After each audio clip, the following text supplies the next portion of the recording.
आज हम आपके लिए एक नया क्वेश्चन लेके आए हैं जो कि सेकंड चैप्टर का है। क्वेश्चन है, निरक्षीय स्थिति में वैद्युत द्विध्रुव के लिए विभव का सूत्र ज्ञात कीजिए।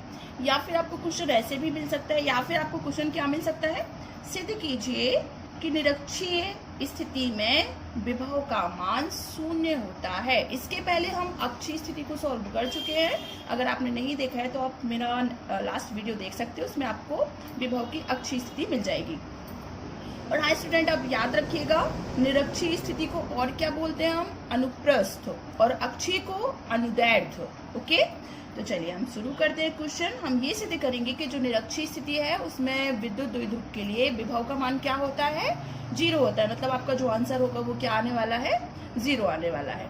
सेकेंड थिंग, निरक्षीय स्थिति मैं आपको पहले भी पढ़ा चुकी हूँ। निरक्षीय स्थिति होती क्या है, मैं रिपीट कर देती हूँ। जब कोई बिंदु जिस पर विद्युत क्षेत्र की तीव्रता ज्ञात करनी होती है या विभव ज्ञात करना होता है, वह बिंदु द्विध्रुव के अक्ष के लंबार्धक पर स्थित होता है, तो वो स्थिति कौन सी कहलाती है, निरक्षीय स्थिति कहलाती है। मतलब कोई बिंदु अगर लंबार्धक पे है तो वो आपकी निरक्षीय है, अगर अक्ष पे ही है तो फिर वो कौन सी स्थिति है, अक्षीय होगी। तो अभी हम निरक्षीय स्थिति करने वाले हैं। तो देखिए, माना AB एक वैद्युत द्विध्रुव है जिसकी लंबाई क्या है, 12 है। हमेशा वैद्युत द्विध्रुव की लंबाई 12 ही होती है, इसलिए हम 12 ही लेते हैं। तो मैंने ये देखिए एक वैद्युत द्विध्रुव बना दिया। यहाँ पे मैंने A लिखा, यहाँ पे B लिखा, क्या हो गया, द्विध्रुव। ये द्विध्रुव हो गया, एक ध्रुव यहाँ पे, एक ध्रुव यहाँ पे। लंबाई कितनी इसकी, 12 है। तो यहाँ से यहाँ तक की जो पूरी लंबाई है वो क्या है आपकी, 2L है। आगे देखो, द्विध्रुव के केंद्र O से, ये मैंने यहाँ पे द्विध्रुव का केंद्र O बना लिया। O से कितनी दूरी पर, R दूरी पर कोई बिंदु क्या है, P है। तो सपोज मैं यहाँ तक पहुंचूंगी तो मेरी R डिस्टेंस हो जाएगी। तो ये मैंने एक लाइन, अब मैं इसमें जैसे मैंने पहले एरो लगाते थे ना, अब हम इसमें एरो नहीं लगाएंगे। क्यों, क्योंकि अगर मैं एरो लगा दूंगी तो वो तो दिशा हो जाएगी, और दिशा हम किस में दी थी, सदिश राशि में। तो ये हमारा विभव है, तो वो सदिश राशि नहीं है, इसलिए हम ऐसे में ही सॉल्व करेंगे। चलिए शुरू करती हूँ। प्लस क्यू आवेश कहाँ पे है, ए में। प्लस क्यू आवेश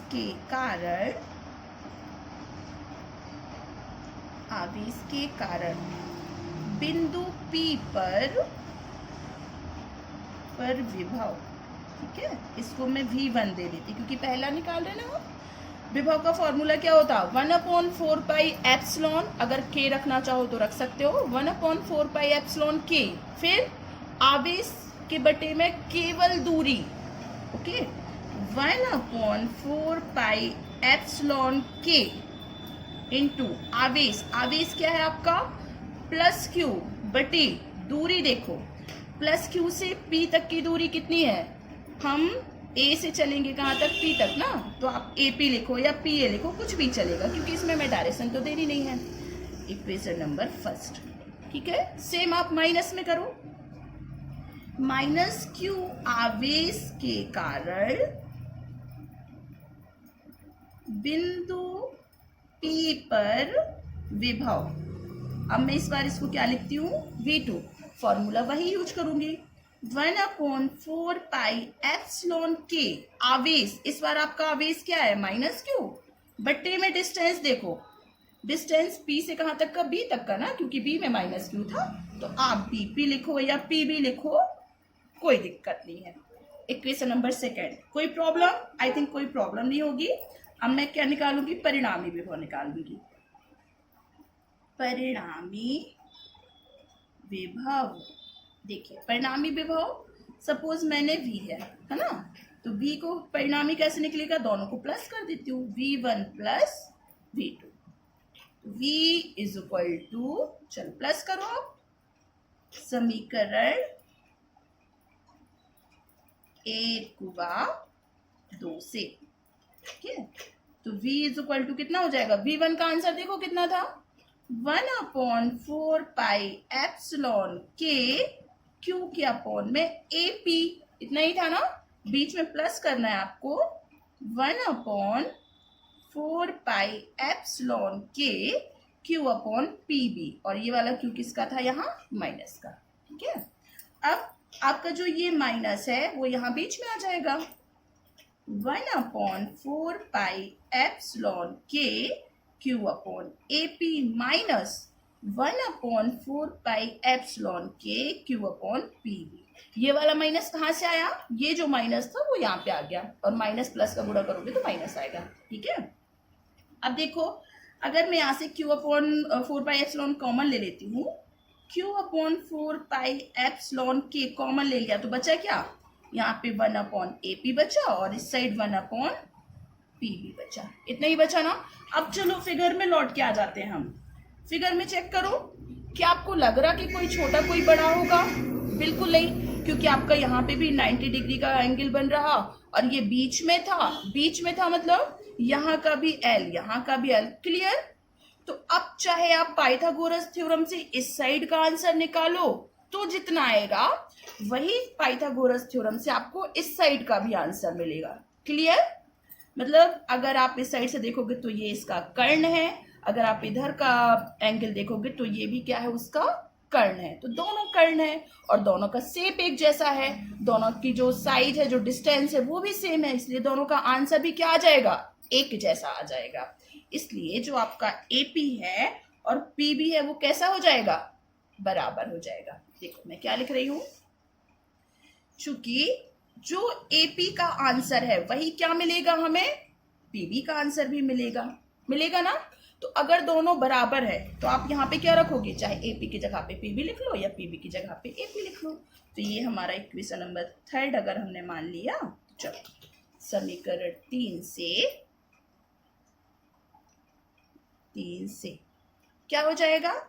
B = Q/4 पाई एप्सिलॉन के 1/, देखो मैंने क्या लिखा? AP किसके बराबर है? PB के बराबर है। तो यहाँ पे जहाँ पे स्टार्टिंग में AP लिखा तो यहाँ पे मैं PB लिख दे रही हूँ।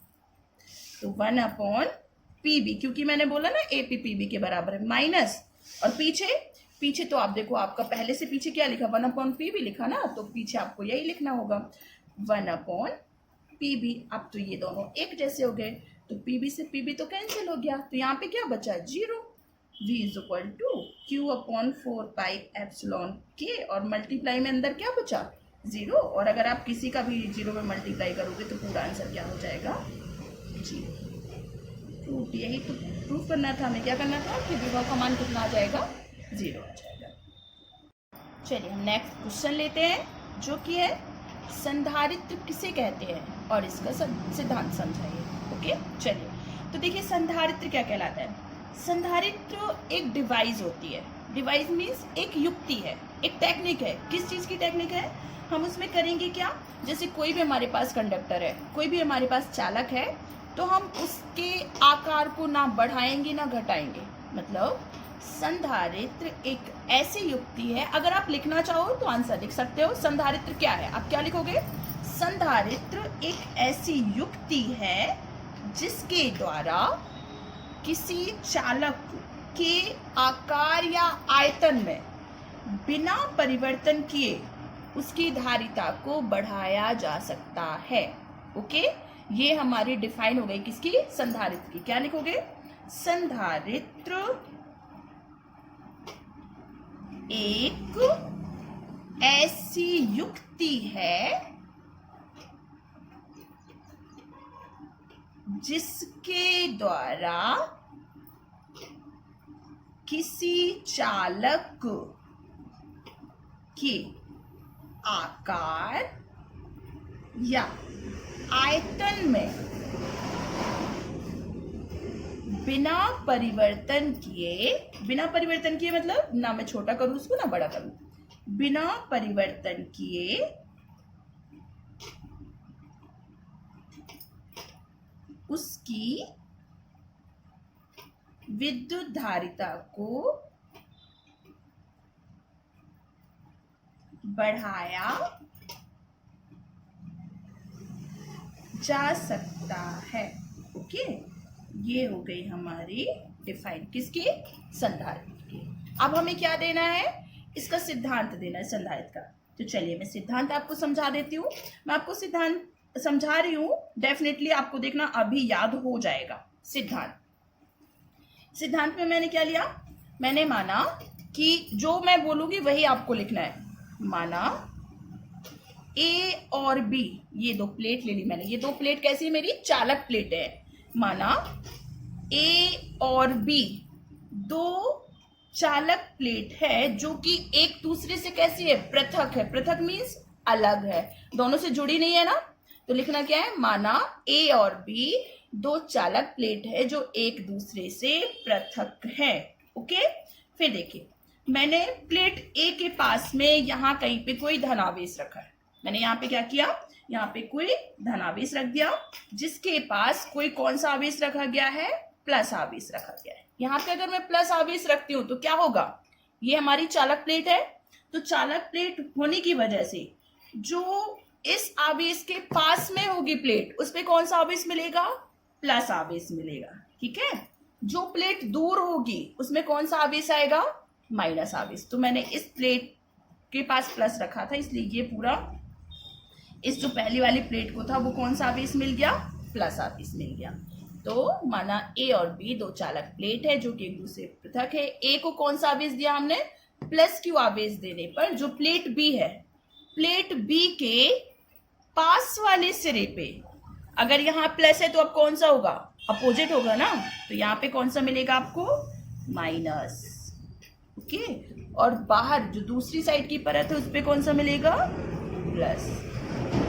क्लियर, क्या लिखना है आपको, माना ए और बी दो चालक प्लेट है जो एक दूसरे से पृथक है। प्लेट ए को प्लस आवेश देने पर प्लेट बी के पास वाले सिरे पर माइनस आवेश तथा दूर वाले सिरे पर प्लस आवेश प्रेरित हो जाता है। ओके, चलिए मैं लिख देती हूँ। अब आपको लिखना क्या है, आपको लिखना है माना ए और बी दो चालक प्लेट है जो एक दूसरे से पृथक है। प्लेट ए को धन आवेश देने पर प्लेट बी के पास वाले सिरे पर ऋण आवेश तथा दूर वाले सिरे पर धन आवेश उत्पन्न हो जाता है। ठीक है, अब अगले स्टेप सुनिए। जब हमारे पास पहले वाली प्लेट में पूरे साइड धन आवेश था और दूसरी वाली प्लेट के पास वाले में क्या था, माइनस आवेश था, और दूर वाले में क्या था, प्लस था। अगर मैं इसका जो संबंध है वो किससे कर दूं, पृथ्वी से। ये जो साइन होता है वो पृथ्वी से संबंध करने का होता है। ठीक है, तो अगर मैंने दूसरी प्लेट के किस साइड का संबंध किया है, प्लेट का संबंध पृथ्वी से कर दिया, तो जो प्लेट का प्लस आवेश था वो कहाँ चला गया, पृथ्वी के अंदर चला गया।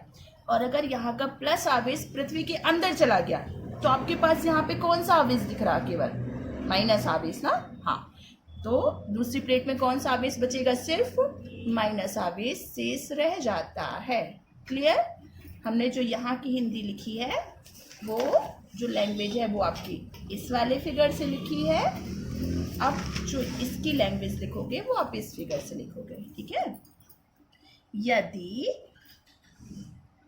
प्लेट बी का संबंध पृथ्वी से कर दिया जाता है तो प्लस आवेश या धन लिख सकते हो आप, प्लस आवेश कहाँ जा रहा है हमारा, पृथ्वी में चला जाता है। ओके, कहाँ चला गया? पृथ्वी में चला जाता है, जिससे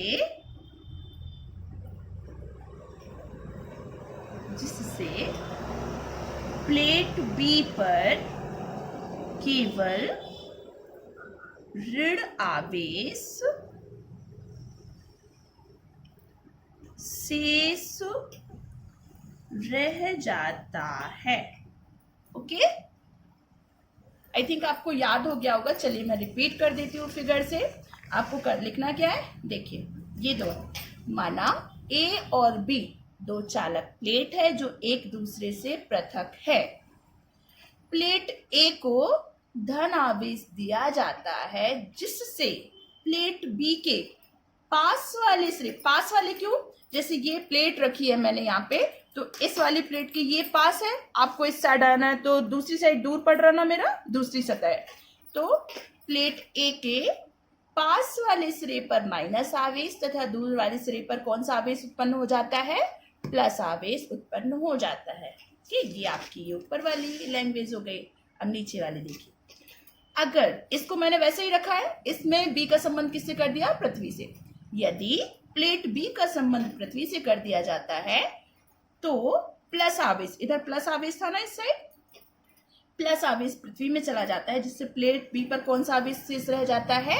ऋण आवेश शेष रह जाता है। ठीक है, अब लास्ट आपका सिद्धांत खत्म हो गया। तो आपको सिद्धांत में क्या मिला? देखिए, चूंकि जो ऋण आवेश है,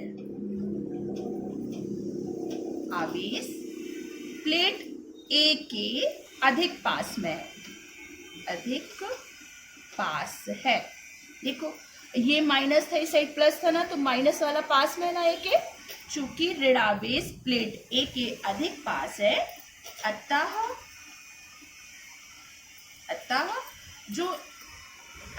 ए का विभव कम हो जाएगा।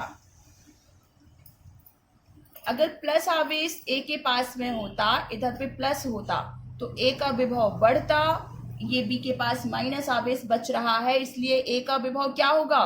कम जाएगा, क्योंकि प्लस माइनस एक दूसरे के मान को कम करने का काम करेंगे। तो ए का जो विभव है वो क्या हो गया? कम हो गया, कम हो जाएगा। तब